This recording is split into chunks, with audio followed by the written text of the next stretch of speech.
Sickle cell की journey में मैंने काफ़ी सारी कठिनाइयों का सामना किया। मेरा बचपन से सपना था कि मैं बड़ी होकर डॉक्टर बनूं। तो इस सपने को साकार करने के लिए मेरे इस जर्नी में मेरे माता-पिता सबसे बड़े सहारे रहे हैं। उनके प्यार और अटूट विश्वास ने मुझे हर मुश्किल को पार करने को और अपने सपनों का सच करने की ताकत दी। आज के कार्यक्रम को आगे बढ़ाते हुए जिस विषय की ओर बढ़ रहे हैं वह हर सिकल सेल वॉरियर और हेल्थ प्रोफेशनल दोनों के लिए बेहद महत्वपूर्ण है, क्योंकि किसी भी बीमारी को समझने और सही इलाज करने की पहली सीढ़ी है उसकी पहचान और निदान। Moving to the topic sickle cell India basics to clinical presentation and diagnosis. इस सेशन की speaker doctor Sunil Jondhale sir को स्टेज पर आमंत्रित करती हूँ। आप जानते ही हैं कि हमारे शरीर में खून होता है। खून के दो मात्रा है, एक है लिक्विड कंपोनेंट है, लिक्विड मात्रा होती है, और दूसरी होती है सेल्स होते हैं। जो सेल्स है, तीन तरह के सेल्स है। एक लाल पेशी होती है, व्हाइट पेशी होती है, और प्लेटलेट। तो उनका अलग अलग रोल है। व्हाइट पेशी का रोल है हमारा इन्फेक्शन रोकना, प्लेटलेट्स का रोल है खून को रोकना, खून बहने से रोकना। और जो आरबीसी है, जो हम रेड बेल से, जो हम सिकल सेल के इसमें जो इम्पोर्टेंट फैक्टर है, वो उसका जो काम है हमारे शरीर को हीमोग्लोबिन के द्वारा ऑक्सीजन सारी शरीर में पहुंचाना, ये हमारा रोल है। ठीक है, तो ये हमारा बेसिक स्टार्ट है यहाँ पे। तो प्रॉब्लम कहाँ होती है सिकल में? सिकल में जो आप देख रहे हैं यहाँ पे, सो मेन जो है एक हमारी आरबीसी है, जो लाल पेशी है, इस तरह से गोला इसमें जो होता है वो ऐसे सिकल बन जाती है। ठीक है, तो ये क्यों होती है? तो आप देखेंगे कि उसमें हीमोग्लोबिन जो होता है उसमें एक जेनेटिकली मॉडिफिकेशन होता है, इसको पॉइंट म्यूटेशन हम बोलते हैं। उस पॉइंट म्यूटेशन से जो हीमोग्लोबिन एक दूसरे को चिपकते हैं, और फिर एक दफा चिपकने के बाद जो आरबीसीज है उनका आकार पूरा सिकल हो जाता है। ठीक है, तो लेकिन ये समझ ली कि ये फिर ये सिर्फ क्या होगा, जब सिकल बनेंगे तो शरीर में नॉर्मली वो बह नहीं पाएगी, तो एक दूसरे को चिपकती है और जाके हमारे छोटे छोटे जो ब्लड वेसल्स है, खून की नलिका है, उसको ब्लॉक कर देती है, और इसके चलते सारा दिक्कत शुरू हो जाता है। ठीक है, देखा गया कि शुरुआती में ये बीमारी ट्राइबल पॉपुलेशन में देखी गई थी। शुरुआत में जैसे तमिलनाडु में फर्स्ट टाइम डिटेक्ट की थी, लेकिन अब ये बीमारी ट्राइबल नहीं रही है, पूरे देश में इसको जाना गया, पहचाना गया है। कई बार ज़्यादा है, जैसे हमारे छत्तीसगढ़ में ऑलमोस्ट 30 से 40% लोग हैं जो कैरियर है इसके, एंड 0.6% मीन्स 100 में से 6 लोग,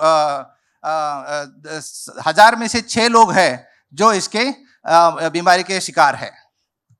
ठीक है, तो ये हमारा सिकल के बारे में है।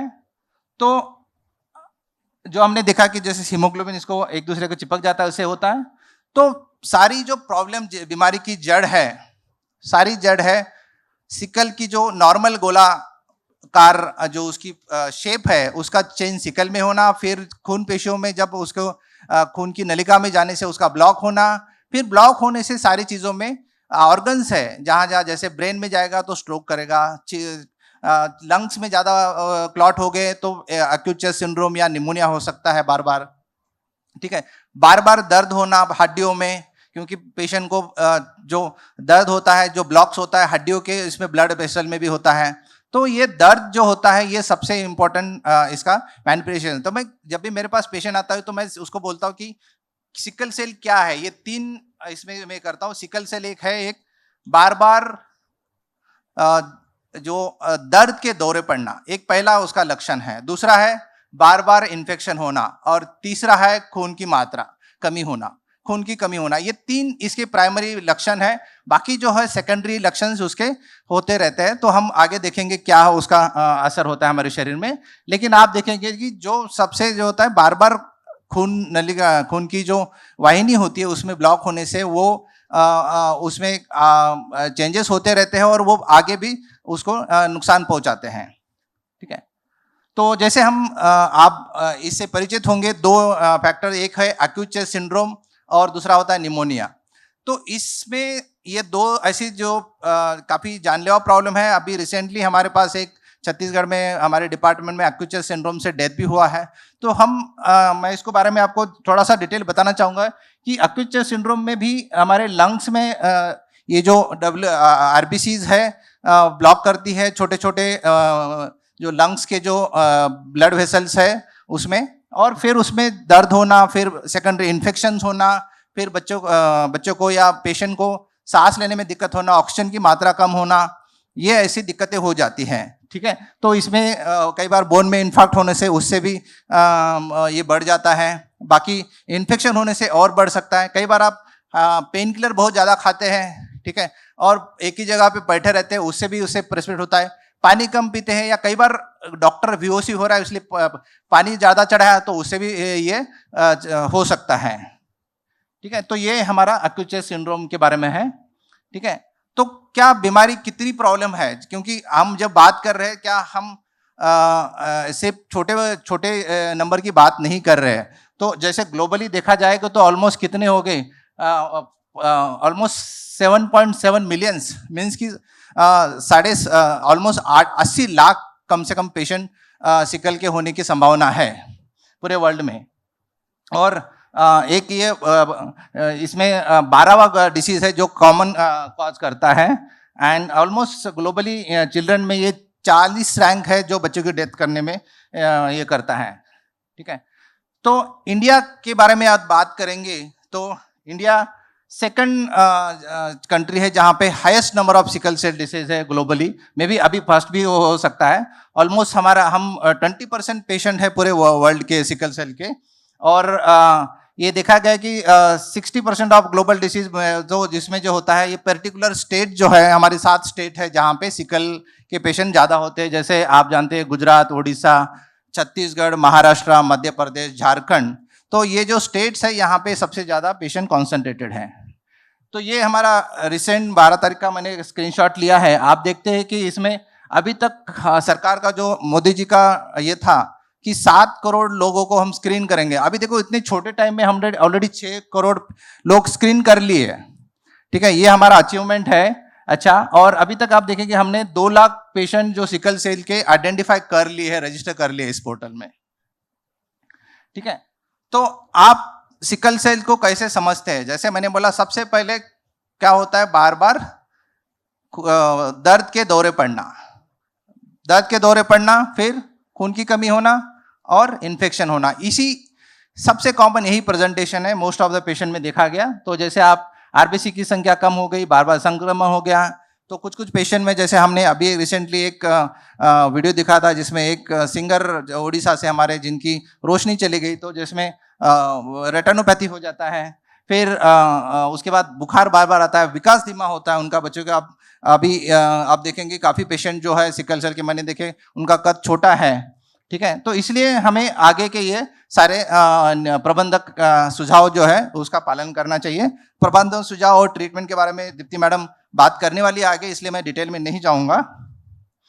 तो ये जनरल कंप्लेंट ज़्यादातर उसमें बच्चे कैसे वीकनेस, फटीग आ जाता है, पीरियोडिक पेन हो गया, स्किन सफ़ेद हो गई, आंखें पीली हो जाती है। ठीक है, एंड फीवर, फ्रीक्वेंट बुखार आने लगता है तो बच्चे बीमार पड़ जाते हैं उससे। ठीक है, फिर हाथ में स्वेलिंग सबसे अर्लीस्ट होता है। ये देखा गया कि लेस देन एक साल से छोटे बच्चे में अगर सिकल से मैनिफेस्ट होता है तो उसके हाथों में और पैरों में सूजन आती है, जिसको हम डैक्टिलाइटिस कहते हैं, अर्लीस्ट चेंजेस जो आते हैं। फिर सांस लेने में दिक्कत हो सकती है, ये कि या तो एक्यूट चेस्ट सिंड्रोम की वजह से होता है, निमोनिया की वजह से होता है, और रेयरली पल्मोनरी थ्रोम्बोएम्बोलिज्म की वजह से होता है सिकल सेल डिसीज में। पैर में जख्म होता है जो कभी हिल नहीं होता जल्दी। ठीक है, ग्रोथ तो जैसे देखा हमने। और एक प्रायापिज्म एक है जो बच्चों में देखे जाती है, बॉयज़ में, तो यहाँ पे उनका पेशाब की जगह उसमें काफ़ी लंबे तबक तक दर्द होने लगता है। ठीक है, तो मैं अभी थोड़ा सा पेशेंट से या योद्धा है हमारे उनसे इंटरेक्ट करूँगा 1 मिनट के लिए। तो मैं 4-5 इमरजेंसी के बारे में बताऊँगा, आपको बताना है कोई भी हैंड खड़ा करके कि ये मैं किसके बारे में बात कर रहा हूँ। सपोज एक 6 साल का बच्चा आ गया, पेट में बहुत ज़्यादा दर्द है और खून कमी हो गया है, सांस लेने में दिक्कत हो रही है। बताइए मैं किसकी बात कर रहा हूँ? कोई बता पाएगा? हाँ बताइए बेटा, क्या है? निमोनिया, पेट में दर्द है, पेट में दर्द हो रहा है, पेट में बहुत ज्यादा दर्द हो रहा है, खून बहुत कम हो गया है, तो ये क्या है? Yes please, sorry I couldn't you, can you loud? Splenic sequestration, okay, so this is acute splenic sequestration. ये आपको जानना है, क्योंकि जब भी आपके बच्चे में अचानक बहुत ज्यादा पेट में दर्द हो रहा है, खून कम हो गया है, तुरंत हॉस्पिटल रन करना है आपको, जितना जल्दी नियरेस्ट हॉस्पिटल वहां पे जाना है। Acute chest syndrome, sorry acute splenic sequestration. Second है, बच्चों को छाती में दर्द हो रहा है, सांस लेने में दिक्कत हो रही है, ऑक्सीजन कम हो रहा है, ठीक है, तो ये क्या हो सकता है ज्यादा से ज्यादा? Acute chest syndrome. उसी में अगर बुखार आ रहा है तो ये निमोनिया हो सकता है, ठीक है। तीसरा है, बच्चे को अचानक हाथ पैर काम करना कम हो गए, काम नहीं कर रहा है, किसी का पैर का हिस्सा, हाथ का हिस्सा, बोलने में कोई दिक्कत हो रही है, बेहोश हो रहा है बच्चा, कोई दर्द झटके आ रहे हैं, तो ये क्या हो सकता है? क्या है ये? हेमिप्लेजिया। क्यों हुआ ये हेमिप्लेजिया? स्ट्रोक। सिकल सेल का जो एक इमरजेंसी है, मैं ये जो गिना रहा हूं ये इमरजेंसी है, आपको इसको बात को समझना कि इसमें आपको तुरंत हॉस्पिटल में पहुंचना है। ये सिकल सेल इमरजेंसी है, splenic sequestration, acute chest syndrome, pneumonia, ये स्ट्रोक, ठीक है। कई बार बच्चे के हाथ में सूजन आ गई, जोड़ों में सूजन आ गई, हाथ में, एक ही हाथ में बहुत ज्यादा दर्द हो रहा है, बुखार आ रहा है, तो ये क्या होगा? ये होगा ऑस्टियोमाइलाइटिस या सेप्टिक आर्थराइटिस। तो प्लीज इसको इग्नोर ना करें। एक ही इसमें दर्द, बाकी शरीर में दर्द नहीं हो रहा है, एक पर्टिकुलर एक लिम्ब में दर्द हो, पैर में, हाथ में, कोई भी एक जगह हो रहा है, बहुत ज्यादा दर्द है, बुखार है, तो बच्चों को तुरंत आप हॉस्पिटल में लेके जाइए। सेप्टिक आर्थराइटिस या ऑस्टियोमाइलाइटिस होगा, ठीक है। तो आप इस इमरजेंसी को सबसे पहले पहचानें, ठीक है। तो ये कुछ जैसे मैंने बताया, हैंडफोर्ड सिंड्रोम, स्ट्रोक, ये आपने देखा यहाँ पे, ठीक है। तो complication of sickle cell disease कोई एक टाइम नहीं है, ठीक है, और एक उम्र में भी नहीं आते हैं, तो ये बहुत ही वेरिएबल है। इसलिए जैसे इटालिया सर ने बोला कि कुछ पेशेंट जैसे देख रहे हैं हमारे पास 20 साल पहले भी थे, तो अभी भी वो कुछ हो सकता है, कुछ ठीक है, बढ़िया। तो ऐसा है कि कोई पेशेंट 2-3 साल में भी बहुत सीरियस होते हैं, और कोई पेशेंट है 30 साल तक उनको कुछ नहीं होता। और आप में से कोई गायनेकोलॉजिस्ट है या मेडिसिन या प्रांतर सर होंगे, उन्होंने दे मस्ट हैव सीन कि कुछ पेशेंट होंगे 30 में भी सिम्टोमेटिक मिलेंगे। हमारे पास कुछ पेशेंट ऐसे 15 साल में, 20 साल में हम डायग्नोसिस फर्स्ट टाइम करते हैं, कुछ तो प्रेगनेंसी में होते होंगे। यस, कितने? देखिए, तो हमारे 32 में पहली बार हो रहा है। इसका मतलब क्या है कि ये जो बीमारी है इसका कोई एज में पर्टिकुलर नहीं है, तो आप किसी एज में किसी एज तक जा सकते हैं। किसी में अर्ली में सीरियस होंगे, किसी में लेटर में सीरियस होंगे, ठीक है। तो ये निरंतर हमारे शरीर के जो अलग अलग ऑर्गन्स है, हिस्से हैं, उसमें निरंतर चेंज करती रहेगी और कॉम्प्लिकेशन लाते रहेंगे। तो क्या कॉम्प्लिकेशंस है ये बीमारी के over a period of time या अलग अलग इस पे, तो देखते हैं। तो ऑर्गन डैमेज सबसे मोस्ट इंपॉर्टेंट प्रॉब्लम है इसमें, फिर anaemia, pain episode, frequent infection, and अभी जैसे मैडम ने, पाटनकर मैडम ने बोला, pregnancy related issue. Pregnancy, can you imagine कि एक प्रेग्नेंट लेडी को अगर समझो उसका डिलीवरी का दर्द है, उसमें अगर ये VOC या पेन एपिसोड ऐड हो गया तो it is the worst of the pain life I can say, ठीक है। वैसे ही बोला जाता है कि प्रेगनेंसी का जो लेबर पेन होता है एक वर्स्ट होता है लाइफ का, उसी में कभी कभी VOC अगर प्रेसिपिटेट किया तो बहुत ही भयंकर पेन होगा। तो ऐसे कभी आई थिंक गायनेकोलॉजिस्ट ये करते होंगे इसमें। तो कॉम्प्लिकेशंस कहाँ होते हैं, जैसे एक एक करके हम जाते हैं। तो सबसे पहला रेटिनोपैथी, तो उसके लिए क्या करना है, आपको स्क्रीन करना है। सी, एक बार कॉम्प्लिकेशन हो गया, लास्ट स्टेज में पहुंच गया, आपको ज्यादा बहुत ट्रीटमेंट नहीं होगा, इसलिए हम बोलते हैं मॉनिटरिंग एंड स्क्रीनिंग, ठीक है। तो रेटिनोपैथी के लिए स्क्रीन करना है, हम 6 महीने में, 1 साल में सबको आंखों के डॉक्टर के पास भेज देते हैं, वो डॉक्टर आंखों की चेक करते हैं इसको रेटिनोपैथी है या नहीं है। कभी दर्द की तीखी चोट, तो कभी जीत की मीठी मुस्कान, कभी अस्पताल के कमरे, तो कभी मंच पर लोगों के बीच खड़े होकर अपनी बात रखने का मौका। इस यात्रा ने मुझे सिखाया है कि धैर्य ही सबसे बड़ी ताकत है।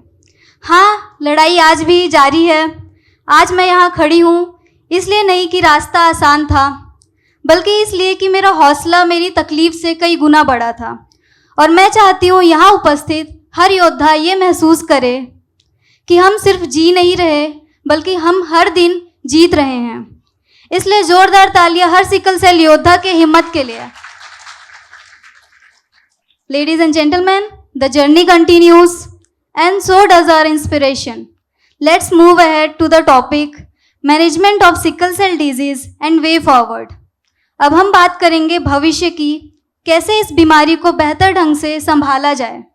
Now I feel honored to invite our expert speaker of this session, Dr. Dipti Jain ma'am. Ma'am is Director Arihan Super Speciality Hospital Nagpur and chairperson of this session, Padma Shri Dr. Yazdi Italia sir, Valsad. Ladies and gentlemen, जोरदार तालियों से हमारे experts का स्वागत करें। ये जो तकलीफ़ है सिकल सेल की, हर जन को सेम नहीं होती, हर जन सेम नहीं होती, यानी टाइप और सीवियरिटी दोनों अलग हैं। कुछ है बच्चे जो कभी पता ही नहीं, उनको ट्विंस है, दोनों ट्विंस हैं, ट्विंस है, दो भाई, एक दोनों एसएस है, एक बार बार एडमिट होता है, एक कभी नहीं हुआ। तो मेरा बोलने का ये है कि हर सिकल सेल सीवियर नहीं है, न कि हर सिकल सेल माइल्ड है, नहीं है। कोई लोग फर्स्ट ईयर में प्रेजेंट करते हैं, कुछ लोग 25 साल बताए नहीं हुए, और कुछ को तो इवन 70 इयर्स में हमने पहली बार देखा है कि वो एसएस है। तो एक चीज़ है, वो बहुत हिट्रोजेनस है, यानी हर सिकल सेल का पेशेंट हमारे लिए अलग होता है। और ट्रीटमेंट भी जो मैं बात कर रही हूँ, मोस्ट ऑफ द पेशेंट्स को वो लगती है, बट इंडिविजुअलाइज करना ही पड़ता है। थैलेसीमिया जैसी बीमारी नहीं है जहाँ से थैलेसीमिया है तो ब्लड देना है उनको, इतना हीमोग्लोबिन रखना है। सिकल सेल में it has to be individualised. और सीवियरिटी और कॉम्प्लिकेशंस अलग होते हैं अलग अलग एज पे। जो फर्स्ट 5 इयर्स में कॉम्प्लिकेशंस हैं, तब हमको नहीं पता है कि किडनी फेल मिलती है या हार्ट में मिलता है। ये जैसे बढ़ते हैं वैसे प्रेजेंटेशन अलग होते हैं। मैं ये नहीं कहूँगी कि सीवियर होते हैं, बट अलग होते हैं। तो हमको पता रहना चाहिए कि पहले 1 साल में क्या होता है, पहले 5 साल में क्या तकलीफ होती है, 10 साल तक क्या है, 20 साल में क्या है, 30 साल में क्या तकलीफ आने वाली है। तो ये डिफरेंट है डिफरेंट एज ग्रुप के लिए, ये जो कॉम्प्लिकेशंस है वो। वैसे हमें ट्रीटमेंट भी करना है। ये लाइफ लॉन्ग कंडीशन है, ये तो पता है हमें, वो जन्म से हमारे साथ आया है, राइट। आई थिंक यहाँ पे जो बैठे हैं 90% आर माई फैमिली मेम्बर्स, यानी उनको मैं बचपन से ट्रीट करते आई हूँ। कुछ लोग खो गए थे जब मैं रिटायर हो गई तब, तो आज काफ़ी लोग मुझे मिल चुके हैं। And we are one family, है ना। और मुझे याद है बहुत लोग, इसमें से एक लड़का तो याद है, अभी 22 साल का दिख रहा है मुझे, वो बोला था मैडम मेरी स्कूल में मैं क्यों अलग हूँ, why am I different from others. तब हिम्मत नहीं रहती थी बच्चों की ज़्यादा मेरे से बात करने की, तब तो बहुत डरते थे। अभी तो बच्चे मेरे को कुछ भी बोल सकते हैं कि दादी तू सिर्फ पानी पीने को बोलती है, क्या है तेरी दवाई, कुछ भी बोल सकते वो मुझे अभी। पर उस जमाने में नहीं बोलते थे। ये बच्चे ने बोला मैं क्यों अलग हूँ मेरे क्लास के बच्चों से। मैं बोली तू ज़रूर स्पेशल है मगर वीक नहीं है। कितना अच्छा बताया मेरे पहले जिन्होंने बताया, हिम्मत नहीं हारना तूने। एंड अभी वो इंजीनियर बन चुका है। यानी ये मेरा बोलना है कि हिम्मत नहीं हारना। डेफिनेटली ये बीमारी है जो जन्म से आती है एंड लाइफ लॉन्ग हमारे साथ रहती है। ये जो मोर्टेलिटी है ना, बहुत डरावनी लिखी हुई है। बाहर में अभी मैं पढ़ रही थी कि कितने percent they die before 5 years। No, not today, no. I think we have to change that. उससे कितने डरते वो लोग, ऐसा नहीं है।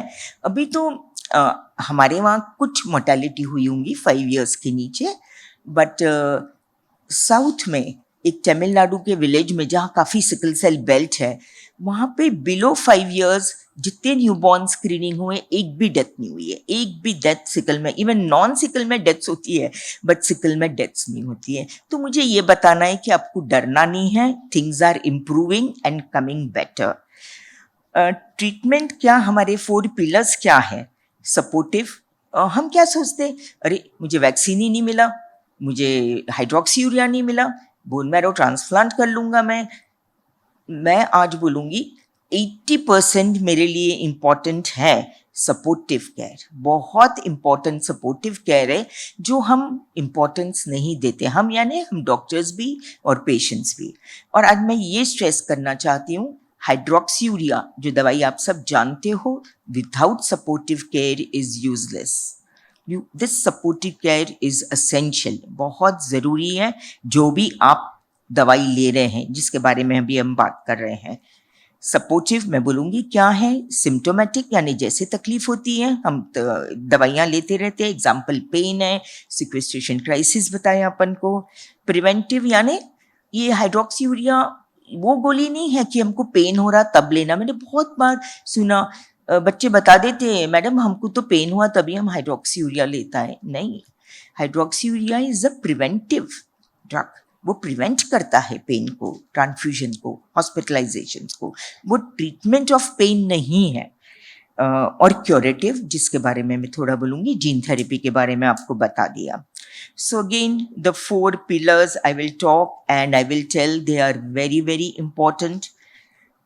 जो मैं सपोर्टिव केयर में बोलूँगी उसमें सबसे इम्पोर्टेंट, अगेन मेरे बच्चे मुझे चिढ़ाते हैं but water is very important, hydration बहुत इम्पोर्टेंट।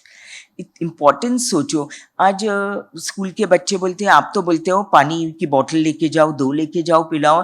मैडम हमको वॉशरूम जाना है तो हमारी टीचर डांटती है कि तू बहाने कर रहा है, तेरे को वॉशरूम नहीं लगी है, तेरे को क्लास मिस करना है। तो ये सब चीज़ें कभी हम सोचते ही नहीं है। मैं सिर्फ बोलती जाती पानी पी पानी पी, उसके क्या प्रॉब्लम्स आ रहे वार्ड में, हॉस्पिटल, स्कूल में, that also we need to understand. And हर स्कूल के उसमें we give a letter, it has to be confidential. ये सोशल वर्कर का बहुत इंपॉर्टेंट रोल है। एक लेटर जाता है टीचर को, प्रिंसिपल को, कि भाई ये बच्चे को सिकल सेल है, इसको पानी पीना होगा, बार बार वो वॉशरूम जा सकता है, अलाउ देम। अगर उनको गेम्स नहीं खेलना है तो प्लीज डोंट फोर्स देम। धूप में खड़े रख के कितनी बार बच्चे, हम कैसे बताएं मैडम, गिर जाते हैं, आते हैं फेंट होके, पर डरते हैं। ये अब जाना चाहिए, स्कूल में अवेयरनेस लाना चाहिए, ये बहुत ज़रूरी है। पानी, गुड फूड, गुड न्यूट्रिशन। क्या करते हैं, चिप्स के पैकेट रहते हैं उनके पास, और क्या रहता, और एक कुछ रहता है, वो खाते रहते हैं वो लोग हमेशा। मैं बोलती हूँ खाओ बेटा, ओनली ऑन वीकेंड्स थोड़े, पहले नॉर्मल खाना खाओ, बाद में आप ये चीज़ें। आई थिंक ये हमको बहुत लगता है ये क्या बता रही है, but they are very important for patients of sickle cell disease, they are very important. Good nutrition.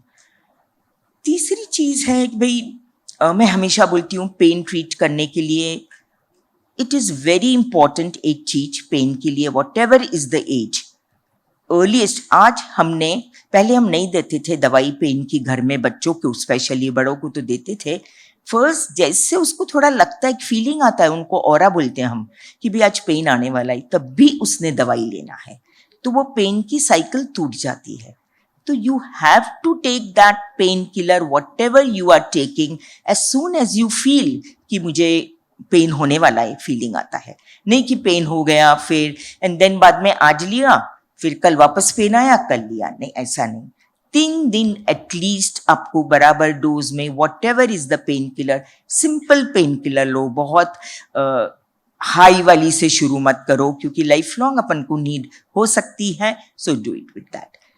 बहुत बच्चे जब 22-23 साल के होते हैं बोलते हो मैडम आप पेन पे बहुत ज़्यादा स्ट्रेस करते हो, हमको पेन कैसे क्या करना आ गया है अब।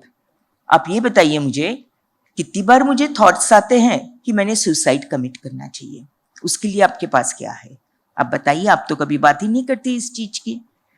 मेरा बोलना है कि धीरे धीरे हमने एवरी विजिट, जब भी वो आते हैं, we have to have some enforcement of positive attitude. ऐसे नहीं आ जाता क्लास, काउंसलर के पास जाओ, वो जाइए आप काउंसलिंग के पास, मगर एज अ ट्रीटिंग फिजिशियन हमारा भी थोड़ा काम रहता है। मैं अग्री करती हूँ, जब मैं जीएमसी में थी मेरे पास इतना टाइम नहीं था, अब I realize that it is my job कि पेशेंट से बात करना। ये जब ये पेशेंट बताया मैडम पेन मत बताओ मुझे, अब ये मेरे थॉट्स कैसे निकालूँ मैं, ये बताइए आप। फॉर दैट मुझे भी थोड़ी ट्रेनिंग लेनी पड़ी कि how do I micro level पे counsel them on every visit, जहां उनको ऐसे नेगेटिव थॉट्स नहीं आए।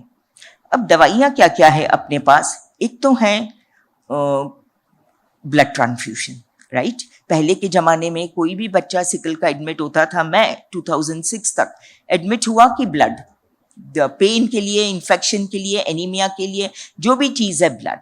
नहीं, आज सिर्फ 20% of my patients who are the one who need blood. Sequestration crisis, blood देना ही है। स्ट्रोक जो अभी बताया, पैरालिसिस, ब्लड देना ही है। एक्यूट चेस्ट सिंड्रोम जो अभी बताया, ब्लड देना ही है। इसके लिए कोई ऑल्टरनेटिव नहीं है आपके पास। बट इसका मतलब ये नहीं है हर पेशेंट को ब्लड देना, ओके। एंड अपने पेशेंट्स, जो मेरा एक्सपीरियंस है इतने साल का, हम ठीक से समझाओ, थोड़ा टाइम दो, समझते हैं, राइट। सब यही बोलते हैं, मैडम पेशेंट ही नहीं मान रहा है, पेशेंट बोल रहा ब्लड दो नहीं तो मैं कंप्लेन करूंगा। हम पेशेंट को ठीक से समझाओ। ओवर टाइम पेशेंट मुझे फोन करते हैं, मैडम वो 6 हीमोग्लोबिन है इसलिए ब्लड दे रहे हैं। ठीक है, मैंने भी दिया 6 हीमोग्लोबिन पे पहले। Haemoglobin is not the only criteria today. आज हमें समझाए, बहुत शोध हो चुकी है एंड हमें पता है haemoglobin is not the only criteria to give transfusion. What is important is the steady state level of hemoglobin। यानी क्या है, आज मेरा पेशेंट जब अच्छा है, उसको कोई तकलीफ नहीं है, वो मेरे लिए बहुत इंपॉर्टेंट है देखना, रादर देन पेन, इन्फेक्शन, कोई तकलीफ के लिए आया तब उसकी हीमोग्लोबिन। बहुत बच्चों का हीमोग्लोबिन मेरा 5 भी है जो रेगुलर आते हैं, मैं नहीं देती ब्लड, नहीं देती, बिकॉज दे आर सेटल्ड। तो उनको ब्लड देने की जरूरत नहीं है। Find out the cause. बहुत बार उनका न्यूट्रिशनल डेफिशिएंसी होता है, कभी कभी आयरन डेफिशिएंसी, B12 डेफिशिएंसी तो बहुत कॉमन है, कैल्शियम, डी, ये सब देना पड़ता है। वर्म्स के लिए दवाई देना पड़ता है, काफी अच्छे रहते हैं। I don't think all of them need blood. एक चीज में सिर्फ भाषण नहीं देती ज्यादा कि haemoglobin is not the only thing.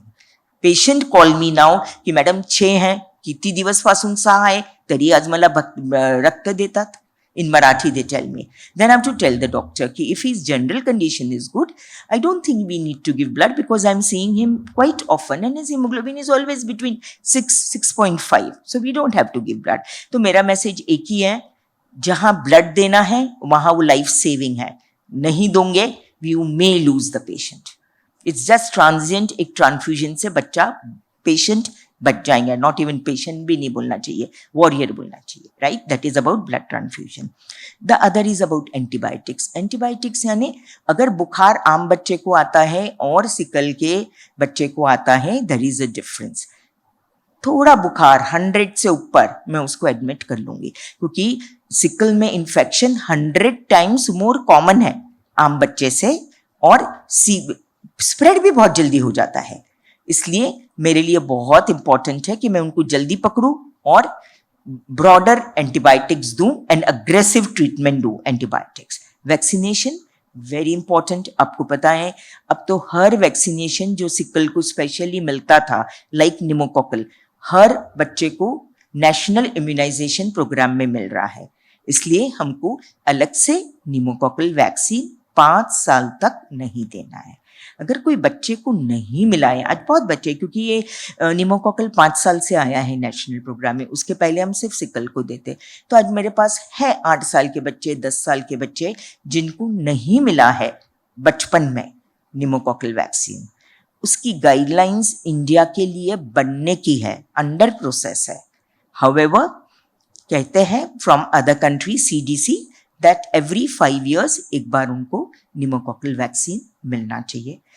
Spleen अगर रिमूव कर रहे हैं तो निमोकॉकल, मेनिंगोकॉकल वैक्सीन देना ही है, उसके बिना हमको स्प्लीन रिमूव नहीं करना है। अगर वैक्सीनेशन नहीं है, पहले 5 साल में टैबलेट पेनिसिलिन मिल रही है। एक मेन कंप्लेंट रहता है, मैडम कोई दुकानों में नहीं मिलती है मिल रही है and my patients are taking. तो ये बेंटेड या पेनिसिलिन भी जो भी मिल रही है वो देना जरूरी है। ये चीज सपोर्टिव केयर में आना है एंड देना ही है। फोलिक एसिड आपको पता है वो दे रहे हैं। दीप्ति मैम ने जैसे बोला कि ट्रैवलिंग कर सकते कि नहीं, मैं अभी लास्ट मई में स्विट्ज़रलैंड जाके आई हूँ, तो आप अपने डॉक्टर्स से पूछ के आप ट्रैवलिंग कर सकते हो। अच्छे से हाइड्रेशन मेंटेन करो और लास्ट सितंबर में जो सर ने बोला ना स्प्लेनिक सिक्वेस्ट्रेशन, तो लास्ट सितंबर में मुझे स्प्लेनिक सिक्वेस्ट्रेशन क्राइसिस अटैक आया था। मेरा HB था 10 ग्राम और सडनली शाम को 6 हो गया। तो हमें लगा कि शायद पैथोलॉजी ने रिपोर्ट रॉन्ग दिया होगा। हमको लगता है ना कि हमें कुछ नहीं हुआ होगा, डॉक्टर ही खराब है या फिर रिपोर्ट खराब है, लेकिन ऐसा नहीं होता है। हम लोगों ने सबकी अलग अलग जगह पे रिपोर्ट चेक करवाया, रिपीट सैंपल भी करवाया। तो सुबह 10 था, शाम को 6 हो गया। सडन HB ड्रॉप, हाइड्रेशन नहीं था, डिहाइड्रेशन मोड पे थी मैं, और SpO2 डाउन हो गया 80। तो मैं वलसाड में एडमिट थी, तो मुझे रात को ही कार्डियक एम्बुलेंस में सीधा सूरत ICU में शिफ्ट किया। तो मैं कंटिन्यूस 7 डे तक ऑक्सीजन पे थी और पूरे हर दिन मेरा एक्सचेंज ट्रांसफ्यूजन हुआ। एक हाथ से 450 ml निकालते थे, दूसरे हाथ से मैं 2 BT लेती थी। ऐसा हर दिन कंटिन्यूस 7 डे मेरा एक्सचेंज ट्रांसफ्यूजन हुआ, CT स्कैन हुआ, MRI हुआ, सारे डायग्नोसिस हो गए।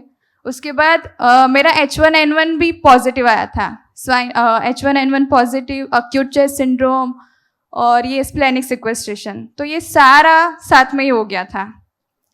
तो ये सारी लड़ाई के बाद भी मैं मई में स्विट्ज़रलैंड गई ये सिकल की नोवो नॉर्डिस्क की मीटिंग थी, वो अटेंड करने के लिए। तो ये मेरे हेमेटोलॉजिस्ट है डॉक्टर अमित खुराना सर, उनके गाइडेंस के अकॉर्डिंग ही मैं गई थी। तो ये सारी बातें आप लोगों को अच्छे से ध्यान में रखना चाहिए। और जनवरी एंड में मेरा स्प्लेनेक्टोमी भी हो गया है। तो मैंने स्प्लेनेक्टोमी से पहले सारी वैक्सीनेशन भी ली है।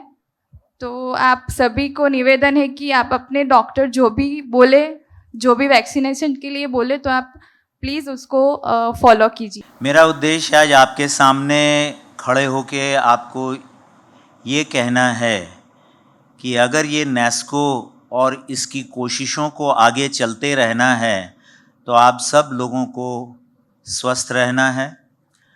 उससे भी ज़्यादा महत्वपूर्ण है कि जो भी कैरियर है या जो भी कोई संभावित मरीज़ है उसकी पहचान जितनी जल्दी हो सके उतना अच्छा है।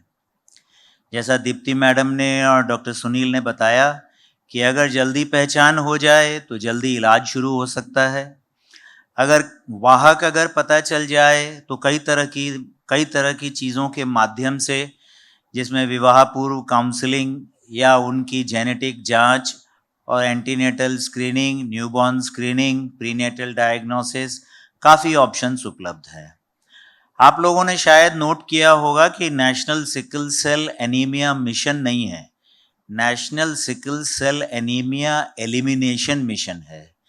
एलिमिनेशन का मतलब ये है कि आप ये स्कोप नहीं दे सकते हैं कि कोई एक भी मरीज या एक भी वाहक छूट जाए।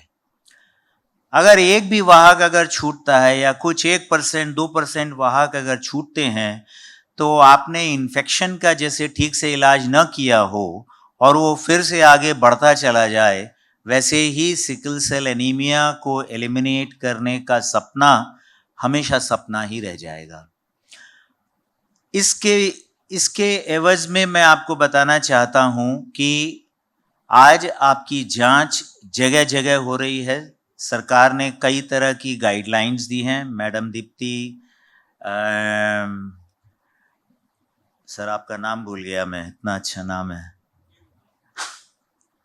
डॉक्टर साहब, इन सब लोगों ने मिलके इतना, रुगवानी साहब, दीप्ति मैडम और कई लोगों ने इतना अच्छा योगदान दिया है जिससे कि गाइडलाइंस बन गई हैं। मैं आज आपको ये बताना चाहता हूँ कि इस जांच में कोई गफलत तो नहीं है, इस जांच में कोई परेशानी तो नहीं है। किस तरह से हम अपने आप को विश्वास से कह सकते हैं कि हाँ, हमारे परिवार में कोई वाहक नहीं है। कई जांचों के बारे में आपने सुना, डॉक्टर सुनील ने आपको बताया। सबसे पहले सॉल्युबिलिटी टेस्ट या स्लाइड टेस्ट। एक चीज़ तय है कि सिकल सेल की डायग्नोसिस, इसकी जिस तरह से सिकल सेल एनीमिया बीमारी होती है उसी पे आधारित है। जैसे आपको बताया कि ऑक्सीजन की कमी में ये सिकल सेल, ये आरबीसी जो होते हैं ये सिकल शेप के बन जाते हैं, और सिकल शेप के बन जाते हैं तो ब्लड में एक तरह की ओपेसिटी आ जाती है और वो तरह से दिखती है।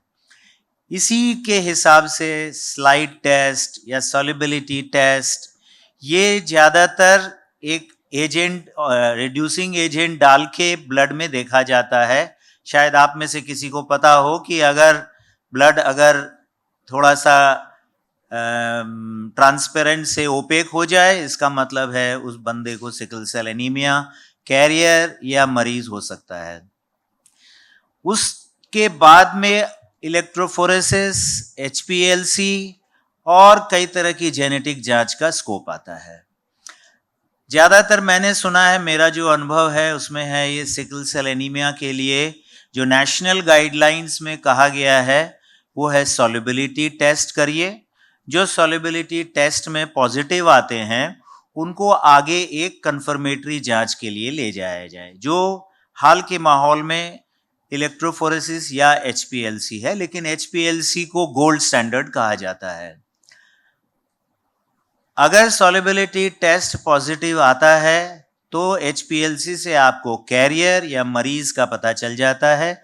मरीज इमीडिएटली ट्रीटमेंट की तरफ चला जाएगा जो हेल्थ सिस्टम है, और वाहक को काउंसलिंग करके उसको बताया जाएगा कि उसको क्या संभावना है, उसके बच्चे अफेक्टेड हो सकते हैं, गर्भावस्था के दौरान उसको क्या क्या ध्यान रखने की ज़रूरत है, या गर्भावस्था के दौरान उनको एंटीनेटल स्क्रीनिंग करानी है। मैं आपको अपना अनुभव बताना चाहता हूं, जो मेरा CSIR sickle cell anaemia mission जो 2018 में हमने शुरू किया था, डॉक्टर पात्रा और डॉक्टर दीप्ति जैन ये दो उसके मेन सूत्रधार थे, एक छत्तीसगढ़ में और एक महाराष्ट्र में। इसी मिशन के माध्यम से हमने धीरे धीरे मध्य प्रदेश, राजस्थान, झारखंड और कई छोटी छोटी जगहों पे हमने ये जांच की। करीब 30 लाख लोगों की जांच हुई।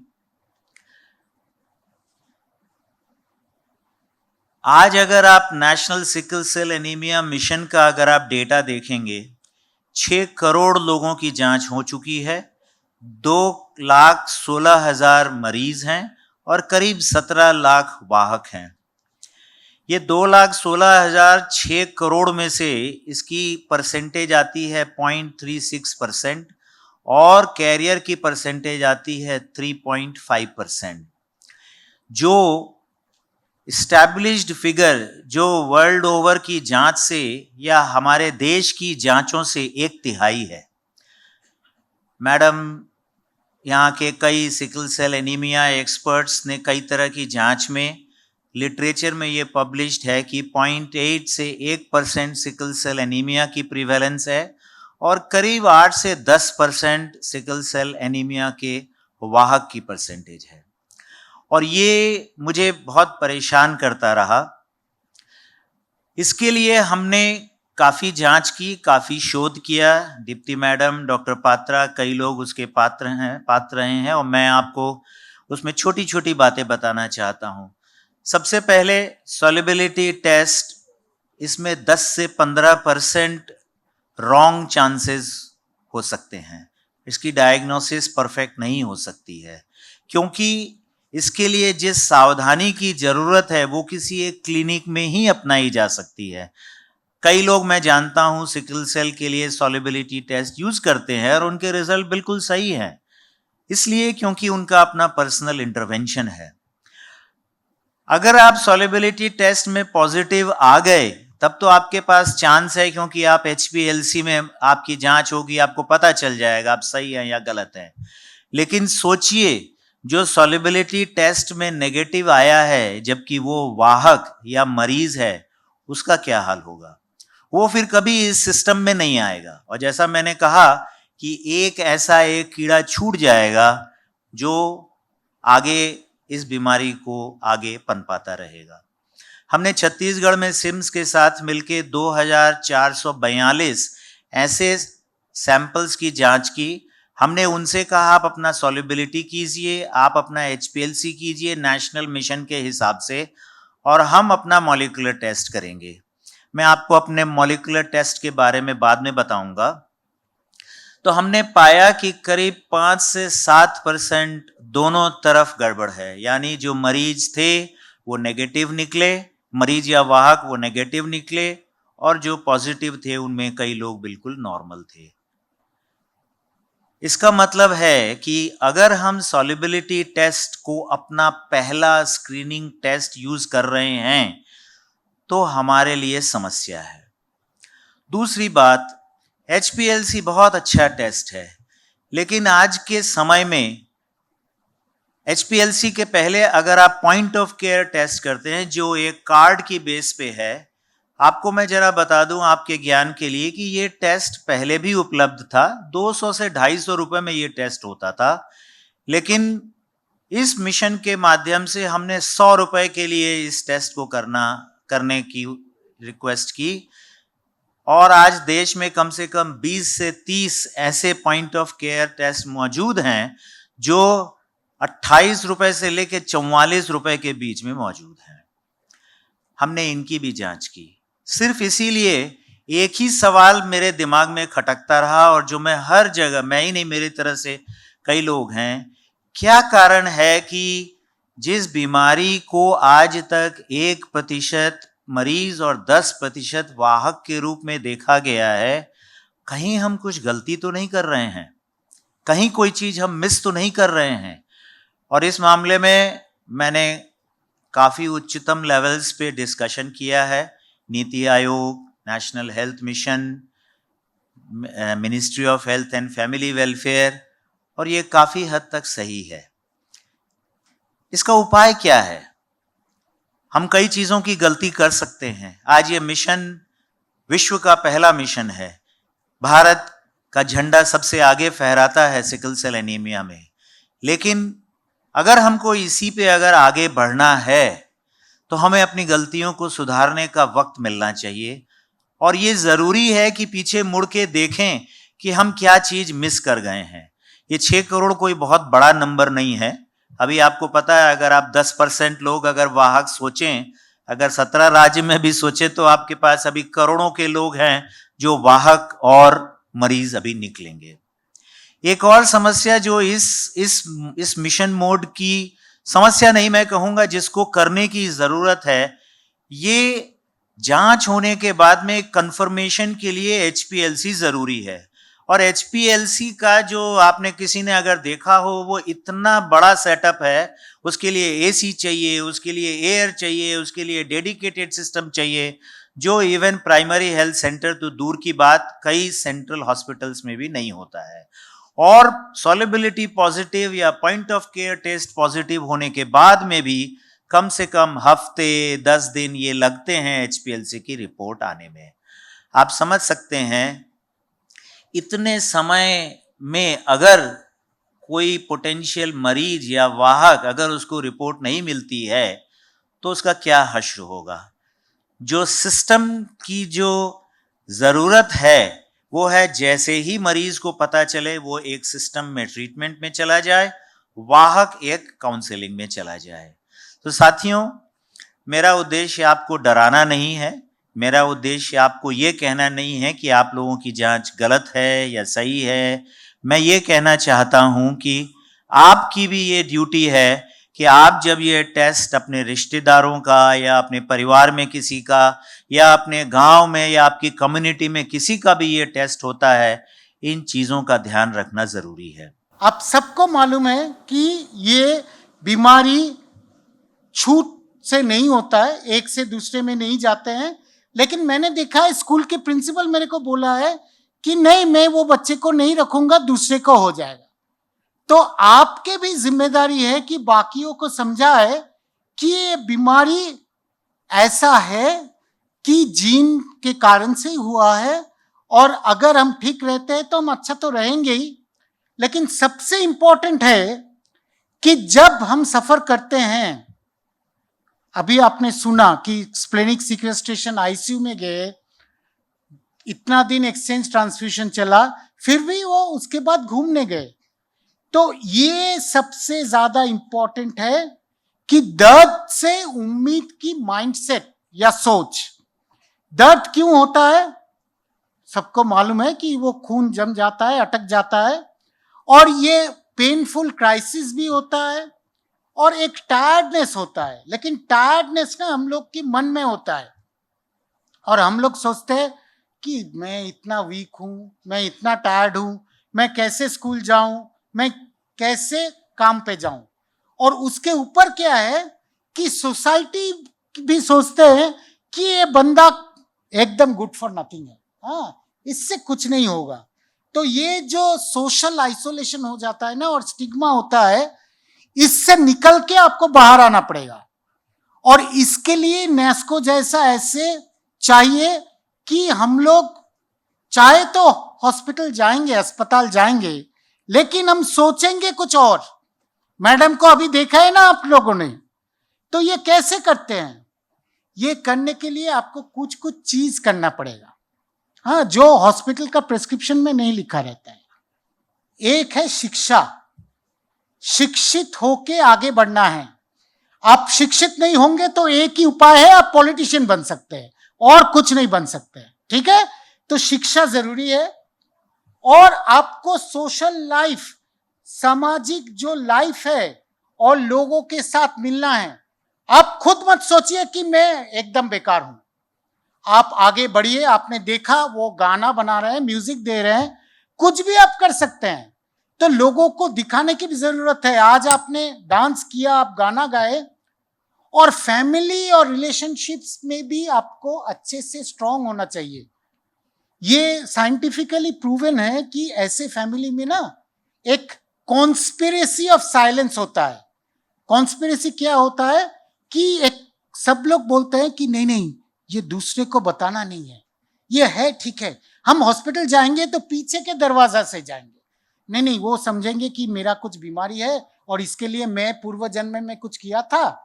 ये सब बंद कीजिए। हाँ, आप ऐसे बैच पहन के बोलिए कि हाँ मेरा सिकल है तो इसमें मेरा क्या है, मैंने थोड़ी शराब पी के सिरोसिस किया है, मैंने थोड़ी सिगरेट पी के मेरा लंग कैंसर कराया है, तो मेरे तो कोई कसूर नहीं है, ये कम्युनिटी में जीन से आए हैं और मेरे पास ये जीन आया है।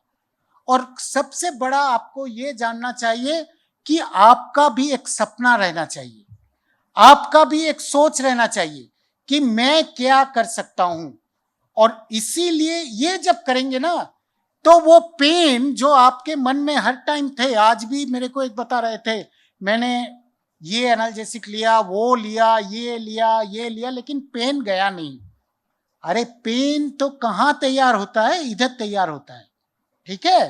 तो पेन जाने के लिए आपका माइंडसेट भी चेंज करना है। अब 3 लोगों को हम दिखाएंगे, इन तीनों में से 2 लोग को आज आपने इधर ऑडिटोरियम में देखा है। देखिए आप पहचानते हैं या नहीं, ठीक है? मैडम को पहचाने? अरे हाँ ना बोलिए, सब सो गए क्या? ठीक है। तो मैडम ने, मैं हिंदी वाला पढ़ता हूं, मेरा सबसे बड़ा सपना डॉक्टर बनना था। मेहनत, संघर्ष और उम्मीद के सफर के बाद मैंने इस सपने को हकीकत में बदल दिया, और हर चुनौती ने इस उपलब्धि को और भी खास बना दिया। मैडम थे, ठीक है, सामने है। ऐसा नहीं है कि बॉलीवुड में कहीं छुपा हुआ है, हाँ, और वो सिर्फ फिल्म में दिखता है। दूसरा, इसको किसी ने देखा है? नहीं देखा है? हाँ देखा है, वो है। तो ये कौन है? ये गिरीश डोंगरे है। इसका उम्मीद क्या था? He wanted to be an artist, और अभी जे स्कूल ऑफ आर्ट, जो एक बड़ा इंस्टीट्यूशन है आर्ट सीखने का, उधर 3rd ईयर में है ना? कर दिखाया ना। ऐसा नहीं है कि बैठ के बोला मेरा सिकल हो गया, मैं क्या करूं, ऐसा नहीं करना है। अच्छा, तीसरे वाले, इसको भी देखे हैं ना आज? देखे हैं? सुबह से ये तो मास्टर ऑफ सेरेमनीज भी थे, और वो वही बोला कि हॉस्पिटल बेड से मैंने ये सोच रहा था कि मैं क्या करूं, और वो उधर उदयपुर में सेंटर ऑफ एक्सेलेंस में इंचार्ज बन के और 500 मरीजों को आइडेंटिफाई किया है और उसको इंस्पायर कर रहा है ना? तो ये भी है। ये लोग आपके सामने हैं। इसके बाद अगर आप बोलेंगे कि हम क्या करेंगे, तो आप नागपुर में बैठ के, जहां अभी वर्ल्ड चेस चैंपियन यहां रहते हैं, तो मैं क्या करूं? आप जो समझते हैं आप कीजिए। यहां बैठ के, राजस्थान में बैठ के, छत्तीसगढ़ में बैठ के, मध्य प्रदेश में बैठ के, कहीं भी आप कर सकते हैं, लेकिन कुछ कुंजी है जो आपको मान के चलना पड़ेगा। क्या है? नियमित चेकअप, राइट? ऐसा नहीं है कि मैं ठीक हूं तो मेरे को कोई चेकअप की जरूरत नहीं है। जब इमरजेंसी होगा तभी मैं जाऊंगा। इमरजेंसी को इमरजेंसी ना बनने दीजिए। रेगुलर फॉलोअप में रहिए। फॉलिक एसिड का टैबलेट लेते रहिए, सब लोग को प्रिस्क्राइब किया जाता है। पानी अच्छे से पीजिए। बहुत मरीजों को मैंने सुबह पूछा, बोला नहीं उतना नहीं पीते हैं। अरे क्यों नहीं पीते हैं? अभी तक तो हाँ ठीक है, बॉटल में थोड़ा 20 रुपया 30 रुपया मांगते हैं, लेकिन मैक्सिमम जगह पे अभी भी पानी फ्री है। कब पूरा का पूरा पानी भी खरीदना पड़ेगा मेरे को पता नहीं। हाँ, दुनिया उस तरफ जा रहा है। जब तक है आप प्लीज पानी पीजिए। हम तमिलनाडु में रहते हैं, तो बगल में केरला में ना हर स्कूल में एक वाटर ब्रेक हुआ है। तो एक बेल बजता है, टीचर के सामने सबको पानी पीना पड़ता है, क्योंकि उनको मालूम है उसमें बहुत सारे कैरियर्स और डिजीज लोग हैं। तो उन्होंने वाटर ब्रेक चालू कर दिया। आप लोग भी चालू कर सकते हैं। टेम्परेचर कंट्रोल इंपॉर्टेंट है, ठीक है ना? एक्सट्रीम हीट और एक्सट्रीम कोल्ड दोनों को अवॉइड करना है। मैं हिंदी में भी लिख दिया हूं, ज्यादा गर्मी ठंड से बच के रहना है। अगर करना है कि ज्यादा ठंड में जा रहे हैं तो एडिक्वेट प्रिकॉशन लीजिए, ठीक है? और अगर ज्यादा गर्मी है तो उसमें, उस गर्मी में ज्यादा सीवियर एक्सरसाइज करने की कोशिश मत करो, थोड़ा सा वेट करो। टाइम पे टीका लगाइए और हाइड्रोक्सीयूरिया लीजिए। तो ये तो देखिए, ये सब ना इतना एक्सपेंसिव भी नहीं है, लेकिन लोग जैसे बोलते हैं ये क्या, ये हम अगर 1-2 लाख का कुछ करते हैं तभी ना लगता है, हम 2.5 करोड़ देंगे जीन थेरेपी के लिए तब हम खुश हैं। ये सब सिंपल चीजें हैं, लेकिन ये सिंपल चीजें से आप ठीक रह सकते हैं। तो कृपया करके ये करिए। पेन मैनेजमेंट के बारे में मैडम ने बता दिया, घर पे क्या करना है, कैसे रहना है, और जब हॉस्पिटल भी जाते हैं तो क्या करता है। लेकिन अगर आपको ब्रीदिंग में प्रॉब्लम हो रहा है, अगर आपको ज्यादा हेडेक हो रहा है, आपको ठीक से मालूम नहीं पड़ रहा है क्या हो रहा है, तो तुरंत डॉक्टर साहब को या नर्स को बताइए, क्योंकि ये सबको हम बोलते हैं रेड फ्लैग्स। इसके मतलब कुछ गड़बड़ हो रहा है। एक पेन सिर्फ हो रहा है और पेन के साथ ये हो रहा है, तो घर से हॉस्पिटल जाना जरूरी है, ठीक है? नेक्स्ट, अगर पहले ही पकड़ा जाए तो कॉम्प्लिकेशन आप प्रिवेंट भी कर सकते हैं। जैसे मैंने बोला, चेकअप में क्या क्या देखा जाता है, कुछ कुछ ब्लड टेस्ट करता है, लीवर फंक्शन देखते हैं, रेनल फंक्शन देखते हैं। आंखों के एग्जामिनेशन भी जरूरी है, ये कभी कभी हम भूल जाते हैं। आंखों की एग्जामिनेशन जरूरी है, बीमारी के लिए, दवा के लिए, दोनों के लिए। हार्ट और लंग का इवेल्युएशन भी करते हैं। सिंपल टेस्ट आप खुद कर सकते हैं। अब कोविड के टाइम ना हमारे पास बहुत सारे लोगों के पास वो पल्स ऑक्सीमीटर आ गया है, तो आप एक काम करो, आप रेस्टिंग में रह के उसको देखो, फिर 6 मिनट चल के देखो उसका कितना ड्रॉप हो रहा है, ये आपको बताएगा। लेकिन ये देखना जरूरी है। सारे चीज हम सजा के रखेंगे, यूज नहीं करेंगे तो वो काम में नहीं आएगा। और every sickle pregnancy is a high risk pregnancy, valuable pregnancy है। तो वो आप घर पे सब कुछ करने का कोशिश मत करो, आप रेगुलर एंटीनेटल चेकअप में रहो। और एक चीज हम खुल के बताते नहीं है, इसीलिए आज सुबह भी मैं डॉक्टर हरकिशन मंतानी को लाए थे इधर। हम लोग सोच रहे कुछ बड़ा करके कुछ करे, एटलीस्ट चंद्रपुर में, कि मेंटल हेल्थ ये ऐसा डिजीज होता है ना, मैं तो बहुत कुछ बोल रहा हूं, लेकिन एक डिप्रेशन आता है, एक एंजाइटी आता है। अगर आपको लग रहा है कि ये आपको जीना हराम कर रहा है, तो आप दूसरे से शेयर करो।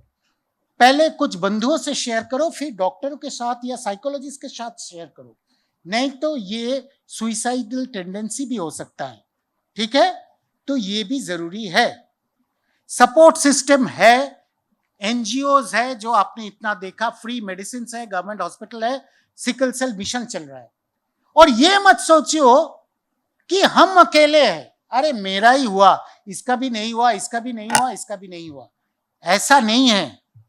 मैं एक बता सकता हूं, सिर्फ महाराष्ट्र में 8,000 पेशेंट्स है सपोर्ट नेटवर्क में, और ये देखा गया है जब पेशेंट ऐसे नेस्को वाले ग्रुप में रहते हैं तो उसका हॉस्पिटलाइजेशन 70% कम हो जाता है। ओके, डिस्ट्रिक्ट सेंटर में भी आप अपना क्लब बनाओ। आप बोलेंगे नहीं नहीं, ये हम अगर बोलेंगे सपोर्ट पेशेंट तो लोग सोचेंगे मैं मरीज हूं, कोई बात नहीं। ऐसे लोग करते हैं ना कि क्लब बनाते हैं, तो आप सिकल क्लब बनाओ, उसका उनसे आप सबसे मिलो और देखो कि हर एक अपना प्रॉब्लम कैसे सॉल्व कर रहा है। अब दूसरे से सीखो, व्हाट्सएप में शेयर करो। तो एजुकेशन, कैरियर और फैमिली, इसको नेग्लेक्ट नहीं करना है। मैं बार बार बोल रहा हूं क्योंकि ये कुछ प्रिस्क्रिप्शन में नहीं रहता है, लेकिन ये आप नहीं करोगे तो पछताओगे। तो आपको क्या करना है, आपको सीखना है। आपके बारे में, आपके बीमारी के बारे में आपसे ज्यादा अच्छा किसी को पता नहीं है। मेरे को क्या पता है, मैं आपको 3 महीना में 6 महीना में एक बार देखता हूं, मेरे को पता नहीं है। सबसे अच्छा पता आपको है कि आपका बीमारी कब खराब हो जाता है, क्या करने से वो अच्छा होता है। दवाई लेते रहिए, रेगुलर चेकअप करते रहिए, टेस्टिंग जो बताए जाते हैं वो कीजिए, ठीक है।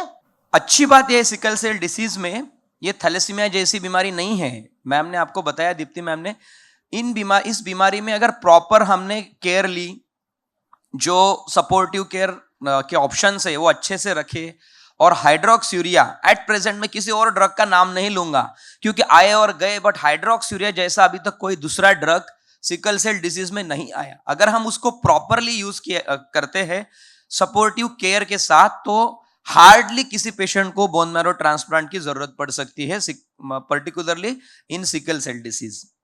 बट प्रॉपर यूज करना जरूरी है और समझना जरूरी है कि ये इंपॉर्टेंट है। बहुत बार हम लोग बोलते हैं, हमारे मंच से हम देखते हैं, पेशेंट जब भी देखते बताते, बट कुछ ना कुछ होके बड़े सारे लोग हाइड्रोक्सीरिया लेना बंद कर देते हैं, या फिर अल्टरनेट डे, उस पर मैं फिर से आऊंगा डेली और अल्टरनेट डे पे। बट तो सपोर्टिव केयर में यही है, hydroxyurea and other supportive care.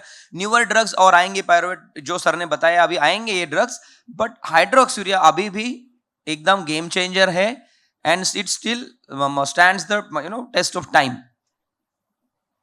Curative options है ना, सो हाइड्रोक्सीरिया के बारे में नहीं बात करना चाहूंगा क्योंकि सब लोगों को पता है। सिर्फ एक ही मेरी दरख्वास्त है कि सब लोग लो और डेली लो। हम लोग चाय डेली पीते, हाइड्रोक्सीरिया का एक मेडिकल फील्ड में हम हाफ लाइफ बोलते हैं। हाइड्रोक्सीरिया का जो प्रॉपर ड्रग लेवल है हार्डली 3 आवर्स का हाफ लाइफ है उसका, तो डेली लेना जरूरी है। ये अल्टरनेट डे का कोई ऑप्शन एक्चुअली अब हम लोग के पास था नहीं, इसलिए हम देते थे, अभी अवेलेबल है। चलो उसके आगे भी एक बात करते हैं हम, कैप्सूल के बारे में। जब अवेलेबल नहीं था तो कैप्सूल पे टेस्ट हुई है और लार्ज 8,000 पेशेंट्स पे टेस्ट हुई है। अगर हम कैप्सूल ब्रेक करके दिया तो क्या, चाहे आप डिसॉल्व करके दो पानी या दूध में, या आप आधा कैप्सूल दो निकाल के, it has work. Proper test हुई है इसकी। ऐसा नहीं है कि आज के जमाने में मुझे डॉक्टर आतिश को क्या लगता है जरूरी नहीं है, हम लोग एविडेंस के जमाने में है कि इसका एविडेंस है तो ये करना चाहिए। सिकल सेल डिसीज में हाइड्रोक्सीरिया के वे सब कुछ टेस्टेड है, ब्रेक करके हाइड्रोक्सीरिया दिया गया है and it has worked well. But yes, अभी थोड़ा सा महंगा है जो सिरप आया है, टैबलेट हालांकि सस्ता ही है। तो आई थिंक ये, और सब जगह सब लोग गवर्नमेंट जो पॉलिसी मेकर्स है ये डेफिनेटली अवेलेबल करेंगे तो अच्छा हो जाएगा। सो डेली लीजिए और प्रॉपर लीजिए। आई थिंक हाइड्रोक्सीरिया से ट्रांसप्लांटर तक आने का काम सिकल सेल डिसीज को नहीं पड़ना चाहिए। बट कुछ लोग हैं जिनका डिसीज सीवियर है ना, जेनोटाइप फिनोटाइप कोरिलेशन हम बोलते हैं सिकल सेल डिसीज में। बहुत सारे फैमिलीज में सिकलर्स भी हैं। आप फैमिलीज जानते हैं कि कोई किसी का है ना कि बच्चे की डेथ हो गई, एल्डर सिबलिंग डेथ हो गई, हाइड्रोक्सीरिया देने के बावजूद तकलीफ है, सिग्निफिकेंट तकलीफ मतलब ऐसा नहीं कि हाइड्रोक्सीरिया है महीने में साल में एक बार विनोक्लूसिव क्राइसिस हो गया तो ट्रांसप्लांट करना है, नहीं है। उसके कुछ क्राइटेरियाज है जो चेंज होंगे इन फ्यूचर, बट अभी जो है उन क्राइटेरियाज में बैठते ही ट्रांसप्लांट की जरूरत पड़ती है, अदरवाइज हम ट्रांसप्लांट किसी सिकल सेल डिसीज को नहीं ऑफर करते। तो फार्माकोथेरेपी के बारे में मैं बात नहीं करूंगा क्योंकि मेरे को ट्रीटमेंट दिया गया था, मैंने काफ़ी चीज़ें हाइड्रोक्सीरिया पे भी इंक्लूड की है और ये सब एविडेंस बेस्ड ट्रीटमेंट मॉडलिटीज है। तो हम सिर्फ बात करेंगे bone marrow transplant and gene therapy के बारे में। सो बोन मैरो ट्रांसप्लांट और जीन थेरेपी के बारे में पहले तो बहुत सारी अफवाहें हैं या फिर लोगों में गलत फहमी है कि बोन मैरो ट्रांसप्लांट बहुत डेंजरस होता है, बोन मैरो ट्रांसप्लांट बहुत सेफ होता है। दोनों चीजें गलत है। हर चीज इंडिविजुअलाइज्ड अप्रोच से होती है। जैसे हाइड्रोक्सीरिया सिकल में हर एक को देना है, वैसा ट्रांसप्लांट का या जीन थेरेपी का नहीं है। जीन थेरेपी अगर सेफर ऑप्शंस में आ गया, in vivo gene therapy options जब पॉपुलर हो जाएंगे तो हर एक बंदे को कर सकेंगे, अभी नहीं। तो पहले हमें सेफ्टी देखना है कोई भी चीज की, ठीक है। तो ऐसा डिसीजन लेना है ट्रांसप्लांट की तरफ जाना या नहीं जाना है, ये इंडिविजुअलाइज्ड अप्रोच होता है। उस वक्त हम डिसाइड करते हैं ये सेफर इस बच्चे के लिए या पेशेंट के लिए है या नहीं। हर बच्चे को ट्रांसप्लांट सेफ नहीं है, हर टाइप का बोन मैरो ट्रांसप्लांट सेफ नहीं है। बट ऐसे कोई एज ग्रुप जैसे 13-14 ईयर्स के पहले है पेशेंट और बार बार हाइड्रोक्सीरिया हम ऑप्टिमम डोज में दे रहे हैं, उसके बावजूद 3 या 4 एपिसोड्स विनोक्लुसिव क्राइसिस के हो रहे हैं। कोई स्ट्रोक की हिस्ट्री है, किसी को पैरालिसिस हुआ है। पहले बोला जाता था कि महाराष्ट्र में सिकल सेल डिजीज में पैरालिसिस या स्ट्रोक नहीं होता, ऐसा नहीं है। Everywhere there are patients, just 3 to 5% patients में ही होता है, बट ऐसे पेशेंट्स है। बहुत बार इन स्ट्रोक पेशेंट्स को हम लोग क्रॉनिक ट्रांसफ्यूजन थेरेपी बराबर नहीं दे सकते, क्वालिटी ब्लड अवेलेबल नहीं रहता या फिर अप्रोप्रिएटली नहीं दी जाती। हम HbS का जो प्रमाण है एक स्ट्रोक के बारे में बात 30% रखना नहीं रख सकते। हाइड्रोक्सीरिया के बावजूद भी क्रोनिक ट्रांसफ्यूजन थेरेपी की जरूरत पड़ती है। तो ऐसे पेशेंट में ट्रांसप्लांट की जरूरत पड़ सकती है। या फिर कोई पेशेंट है जिनका हाइड्रोक्सीरिया प्रॉपर ले रहे सालों से, बट बायलैटरल हिप नेक्रोसिस हो गया या फिर कोई एंड ऑर्गन डैमेज हो गया, lung acute chest syndrome repeated हो रहे हैं। अक्यूट चेस्ट सिंड्रोम क्यों ट्रांसप्लांट इंडिकेशन में लिया जाता है? बिकॉज बहुत बार इसमें निकल जाते हैं बच्चे। कई बच्चे, मैं अभी कई साल मैं दिल्ली अपोलो में था, बट नागपुर आने के बाद मैंने 2.5 साल हो गए, कई बच्चे मैंने देखे हैं, कॉल दिया जाता है they are very bad and many patients we can not take them out. पहले एकदम अच्छा था, 10 साल तक पेशेंट, सब रिलेटिव से बोलेंगे 10 साल तक बच्चा बहुत अच्छा था, फिर सडनली 11वें साल में उसको सीवियर अक्यूट चेस्ट सिंड्रोम हो गया और उससे नहीं निकल पाए। ऐसा होता है। क्यों होता है? क्योंकि बहुत बार अक्यूट चेस्ट सिंड्रोम में हीमोग्लोबिन हम हाइड्रोक्सीरिया देते रहते, हीमोग्लोबिन 10-11 रहता, ट्रांसफ्यूजन ज्यादा काम नहीं करेगा, हमें एक्सचेंज ट्रांसफ्यूजन की जरूरत पड़ेगी। अनफॉर्चुनेटली बहुत इंटेंसिविस्ट में जो मेरा ऑब्जर्वेशन है, बहुत रिलक्टेंसी रहती है एक्सचेंज ट्रांसफ्यूजन को, but it is one of the life saving modality when it is needed. हम लोग अनफॉर्चुनेटली नई चीजों को या फिर पर्टिकुलर चीजों को एक्सेप्टेंस नहीं दिखाते हैं, इसीलिए प्रॉब्लम होता है। अदरवाइज अक्यूट चेस्ट सिंड्रोम हो या कोई भी चीज हो, सिकल सेल डिसीज का complication, in proper centre under proper guidance उसको बाहर निकाला जा सकता है। तो अगर रिपीटेड अक्यूट चेस्ट सिंड्रोम हुए, हम दूर दराज में रहते हैं, अप्रोप्रिएट केयर नहीं मिली, तो obviously we can lose a life. So इसलिए इंडिकेशन लिया गया है। और कोई एंड ऑर्गन डैमेज है, किडनी टॉक्सिसिटी हुई है किसी को, है ना, एंड स्टेज रीनल डिसीज तक चला गया उन बच्चों में। और पता है हमें इवन हिपैटिक लिवर टॉक्सिसिटी, हम बोलते कितने लोगों को sickle cell induce liver damage है, लिवर ट्रांसप्लांट हो जाता। परसों मेरे पास एक पेशेंट है जिसका लिवर ट्रांसप्लांट हो गया। We could have avoided that transplant by transplanting a bone marrow, but वो अनफॉर्चुनेटली सी वो द सीवियर सिकलर, जिसको बताया नहीं गया। सो ऐसी चीजें हैं, ऐसे पेशेंट्स भी हैं। आप, आई एम श्योर आप सब जानते, क्वचित है, मे बी 3 to 4% और 5 to 10% कुछ फैमिलीज में है जिनको ये सब सिम्टम्स होते हैं। और भी कई सिम्टम्स है जो ट्रांसप्लांट के, जैसे हम बहुत बार हम बोलते हैं कि बहुत पुअर स्कोलास्टिक परफॉर्मेंस है सिकल सेल डिसीज का, बट कितने लोगों का हम MRI ब्रेन करते हैं? आप कितने लोगों का ट्रांसक्रैनियल डॉपलर होता है नागपुर में? आई वाज सो, मतलब मैं अपोलो से जब शिफ्ट हुआ, मुझे लगता था कि नागपुर में सिकल सेल डिसीज बहुत अच्छा मैनेज्ड है, सब लोगों ने बोला है, बट बहुत सारी चीजें ऐसे अभी भी इतने लोग हैं जिनको अनफॉर्चुनेटली मे बी अफोर्डिंगबिलिटी नहीं होती। कितने लोगों का ट्रांसक्रैनियल डॉपलर वेलोसिटीज ज्यादा है, देन कितने लोगों में MRI में चेंजेस है, एंड पुअर स्कोलास्टिक परफॉर्मेंस हम सोचते। अभी इसके पहले हमने बात की psychological, many patients are organic also in sickle cell disease. आप MRI करो, आप प्रॉपर साइकोसोशल काउंसलिंग करो, क्योंकि है ना, अभी ये जमाना नहीं है कि डॉक्टर आतिश है या अकेला है तो मैं सब कुछ नहीं। Everybody, it's a multidisciplinary treatment for sickle cell disease. हर वो बंदा इन्वॉल्व होना चाहिए सिकल में, right from advocacy groups to a haematologist, to a paediatrician, to a physician, to a psychologist, everything is important. Because एक भी बंदे sickle cell disease patient की हमने अगर सुसाइडल टेंडेंसी से डेथ देखी तो क्या हुआ ना, we have lost it. Everybody is important नहीं, मैं ही काउंसलिंग करता नहीं, everybody is equally important in sickle cell disease. That is what this enigmatic disease tells us. तो ट्रांसप्लांट के मैंने इंडिकेशंस कुछ बताए, धीरे धीरे कुछ है ना अपने ही लोग है, शालिनी शिनॉय मैम है इंडियन, कई लोग हैं और जिन्होंने सिकल सेल ट्रांसप्लांट में खास काम किया है। स्लोली उन्होंने एक्सपांड किए सिकल सेल डिसीज ट्रांसप्लांट में, खास करके मैच सिबलिंग ट्रांसप्लांट के लिए। अब थोड़ा सा मैं 5 मिनट आपको ट्रांसप्लांट समझाऊंगा कि बहुत पेरेंट्स भी है तो उनको पता होना चाहिए, क्योंकि बहुत बहुत गलत धारणाएं हैं ट्रांसप्लांट के बारे में, डर है एक्चुअली लोगों के मन में। तो इन लोगों ने थोड़ा एक्सपांड किया पुल को कि यार सिकल सेल डिसीज में, क्योंकि ये डिसीज ऐसा है कुछ दिन तक कुछ भी नहीं लगता और सडनली फिर वो कुछ लोग सिक हो जाते हैं, तो इनका क्या किया जाए।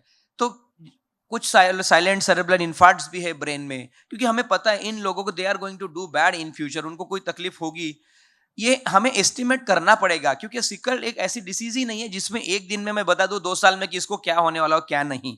सो इसलिए कुछ लोगों ने डोनर पूल एक्सपांड करने की कोशिश की कि कैसे हम सेफली ट्रांसप्लांट कर सकते हैं इन सेफ एज ग्रुप। तो इसमें कुछ और इंडिकेशंस ऐड हुए हैं। अब हम बात करेंगे थोड़ा सा ट्रांसप्लांट के बारे में कि क्या करते हैं बोन मैरो ट्रांसप्लांट में, जीन थेरेपी पे उसके बाद जाएंगे। तो बोन मैरो ट्रांसप्लांट में हमें सबसे पहले तो पेशेंट सिलेक्शन बहुत जरूरी है ना। एक जगह पे कोई तकलीफ नहीं होती किसी को, या फिर एक डिस्ट्रिक्ट में नहीं होती, इसका मतलब ऐसा नहीं कि हर जगह सेम है। वैसे ही ट्रांसप्लांट के बारे में, हर ट्रांसप्लांट सेम नहीं है। एक दिन का ट्रांसप्लांट हुआ था थैलेसीमिया में एक गांव में, वो सर्वाइव नहीं कर पाया, बट किस प्रकार से ट्रांसप्लांट किया गया है या ट्रांसप्लांट का इंडिकेशन था कि नहीं, वो सब देखना है। सिकल सेल डिसीज में सबसे पहले पेशेंट चॉइस बेस्ट क्या है जो मैंने बताया, इसमें कोई इंडिकेशन है हाइड्रोक्सीरिया प्रॉपर दे रहे हैं।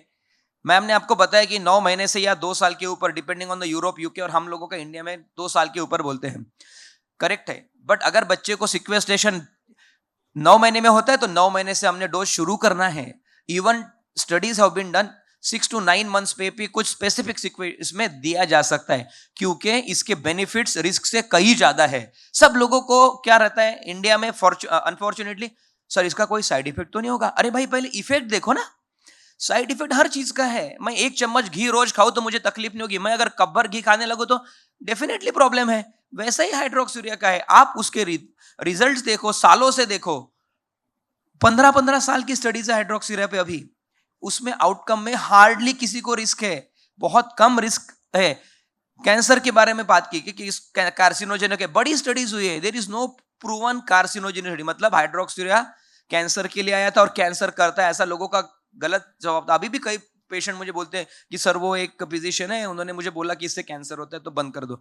सो अनफॉर्चुनेटली ये हमारी हार है। मुझे लगता है इतने ऑर्गेनाइजेशंस काम कर रहे हैं सिकल के लिए कि ये बताने के लिए कि ऐसा नहीं होना चाहिए, फिर भी ये हो रहा है। मैं सभी डॉक्टरों का धन्यवाद देता हूं जिन्होंने आज आकर अपना कीमती समय दिया है।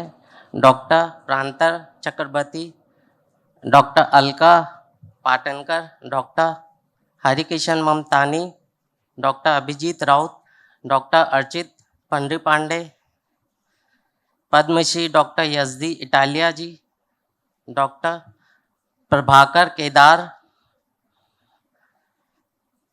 Vinita Srivastava, Biba Tinga, doctor Sunil Jundhale, doctor Sunil Khaparde, doctor Deepti Jain, doctor Giriraj Chandak, doctor A.K. Ganju, doctor Atish Bakane, doctor Venky Raghuwani, doctor Ramesh Kate, आप सभी का बहुत बहुत धन्यवाद।